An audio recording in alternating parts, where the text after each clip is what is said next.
Media మిత్రులకు ముందుగా నమస్కారం. గత 4 రోజుల కిందట మా కాంగ్రెస్ పార్టీ కార్యాలయంలో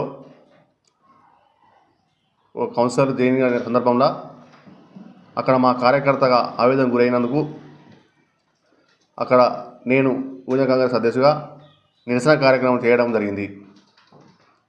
దానికి మా అధిష్టానం కాంగ్రెస్ పార్టీ 10 సంవత్సరాలు కష్టపడ్డ కార్యకర్తగా ఒక ఆవేదన తెలపడం తప్పితే పార్టీకి నష్టం చేయడం ఎక్కడ కూడా చేయలేదు.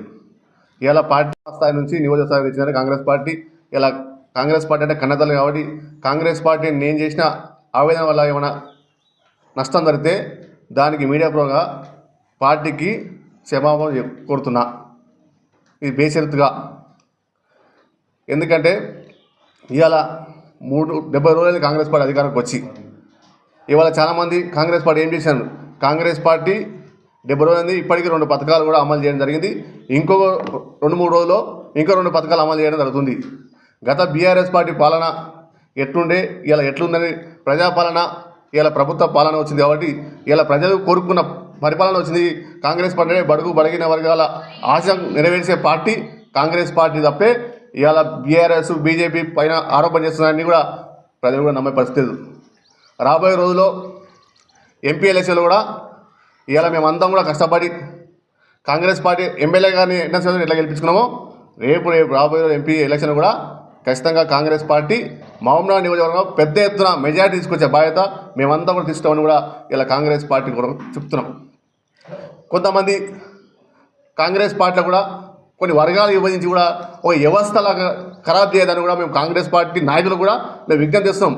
ఎన్ఎన్ శ్రీనివాస్ అనే వ్యక్తి సౌమ్యుడు, వారికి ఆయన తీసుకుపోతే సమస్య సాల్వ్ అయినట్టు కాబట్టి మనము ఏమైనా ఇబ్బంది చేసుకుంటే పార్టీ నష్టం అవుతుంది, ప్రజలకు నష్టం అవుతుంది. కాబట్టి మనం అటువంటి ఎన్ఎం శ్రీనివాస్ పోయి సమస్యలు మన కాంగ్రెస్ పార్టీ కుటుంబంలో మనం ఒక ఇంట్లో కూర్చొని మాట్లాడుకోవాలి తప్పితే బహిరంగంగా ఎక్కడెక్కడ చర్చిస్తే పార్టీకి నష్టం ఉంటుంది. కాబట్టి పార్టీ నష్టం చేయకూడదని మా కార్యకర్తల నాయకులకు కూడా విజ్ఞప్తి చేస్తున్నాం. మీరేమైనా సమస్య ఉంటే మా ఎమ్మెల్యే గారు ఉద్యమం పార్టీ నాయకత్వం ఉంది, వాళ్ళందరూ దృష్టి తీసుకొని చేసుకోవాలి తప్పితే ఎక్కడంటే అక్కడ మాట్లాడుతూ కూడా పార్టీ నష్టం అవుతుంది. ఒక యువజన కాంగ్రెస్ నాయకుడిగా చెప్తున్నాను నేను. ఎందుకంటే మనం పార్టీని నష్టం చేసినాం కాబట్టి పార్టీని నష్టం చేస్తే మనం ప్రభుత్వం ఇలా ఏర్పడు కాబట్టి ప్రజలకు కూడా నష్టం జరుగుతుంది. కాబట్టి మనం ఎక్కడ కూడా ప్రజలకు నష్టం కాకుండా ఉండాలంటే మనం ఇలా రేవంత్ రెడ్డి గారు మన జిల్లావాసి కాబట్టి పెద్ద ఎత్తున అభివృద్ధి చేసేవాళ్ళు. ఇలా ఎన్ఎం శ్రీనివాస్ రెడ్డి నాయకత్వంలో 5 సంవత్సరాలు పెద్ద ఎత్తున అభివృద్ధి చేయాలని మనం అంతా సహకరించాలి, ప్రజలు కూడా సహకరించాలని కూడా మేమంతా కోరుకుంటాం. రాబోయే రోజు ఎంపీ ఎలక్షన్ కూడా ఖచ్చితంగా కాంగ్రెస్ పార్టీ అభ్యర్థి ఎవరు నిర్ణయించినా కష్టపడి పనిచేసి విజయాన్ని సాధించే విజయాన్ని దంకం మోగిస్తామని కూడా మేము తెలియజేస్తున్నాం. కాబట్టి ప్రజలు కూడా బీజేపీ బీఆర్ఎస్ పార్టీ ఏదో తప్పుడు సమాచారం చేస్తారు, ఇలా పక్క పార్టీలు ఏదో చెప్తారు అని నమ్మొద్దని రేపు రాబోయే ఎంపీలో కూడా కాంగ్రెస్ పార్టీ చేతి గుర్తు ఓటేసి ఇక రాష్ట్రంలో ప్రభుత్వం వచ్చింది, కేంద్రం కూడా ఇక రాహుల్ గాంధీ ప్రధానమంత్రి చేస్తేనే ఇలా రాష్ట్రంలో పెద్ద అభివృద్ధి అవుతుంది. ఇలా రాష్ట్రంలో అప్పుల పాలు చేసినట్టే కేంద్ర ప్రభుత్వం వస్తేనే మన అప్పులు తొలగే అవకాశం ఉంటుంది. కాబట్టి ప్రజలు కూడా ఒకసారి విజ్ఞప్తి చేస్తూ రాబోయే రోజుల్లో ఖచ్చితంగా కాంగ్రెస్ పార్టీ పక్షాన ఉండాలి అని కూడా కోరుకుంటూ తెలుసుకుంటున్నాను. నాకు అధిష్టానానికి సూచన ఉంది కాబట్టి మీరు ఏం చేసినా మన పార్టీ ఒక కుటుంబం పార్టీలో వివరించుకోవాలి కాబట్టి అది చేయడం తప్పు.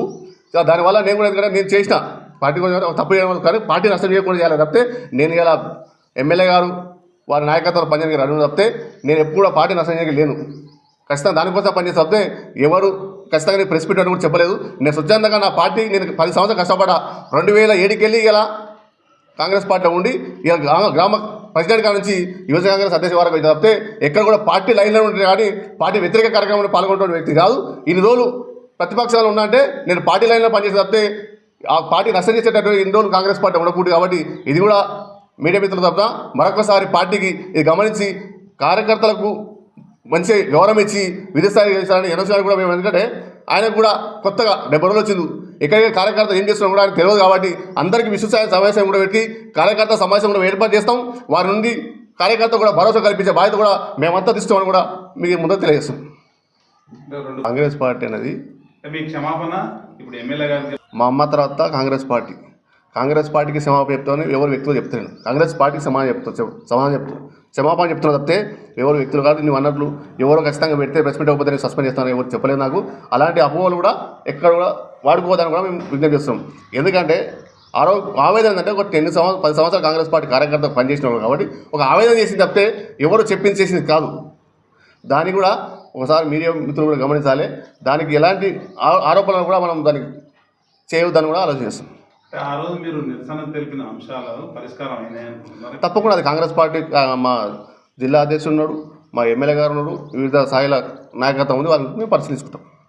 మీరు సీనియర్ లీడర్ కదా, ఇక ఆ టైంలో ఆవేదన ఒక నా తోడు కార్యకర్త ఏడవడం వల్ల ఆవేదన చెప్తే అందుకే ఆ పార్టీ కోసమే నేను ఇలా చెప్తున్నా సమాజం, లేకుంటే వేరే కాదు కదా. వేరే వ్యక్తులు ఎవరు నాకు చెప్పలేదు. ఇప్పుడు ఖచ్చితంగా నేను ప్రెస్ మీట్ పెట్టబోతే సస్పెండ్ చేస్తాను ఎవరు చెప్పలేదు. ఇలా కాంగ్రెస్ పార్టీ కార్యకర్త ఒక కాంగ్రెస్ పార్టీ సిద్ధాంతంగా నమ్మిన కార్యకర్తగా పనిచేసిన తప్పితే కాంగ్రెస్ పార్టీ నష్టం చేసిన ఎప్పుడు నేను కాదు.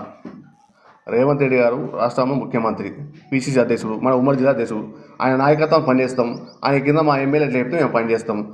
మేమేమంటే గౌరవిస్తామంటే కాంగ్రెస్ పార్టీ గతంలో కష్టపడే కార్యకర్తలు కూడా ఖచ్చితంగా గౌరవం ఉంటుందని మేము ఆశిస్తున్నాము. ఎవరి స్థాయిలో వాళ్ళకు ఏ స్థాయిలో పనిచేసే వాళ్ళకి ఖచ్చితంగా గౌరవం ఇస్తారని ఎమ్మెల్యే గారు కూడా మేము నమ్ముతున్నాము, చేస్తారని కూడా ఆశిస్తున్నాం.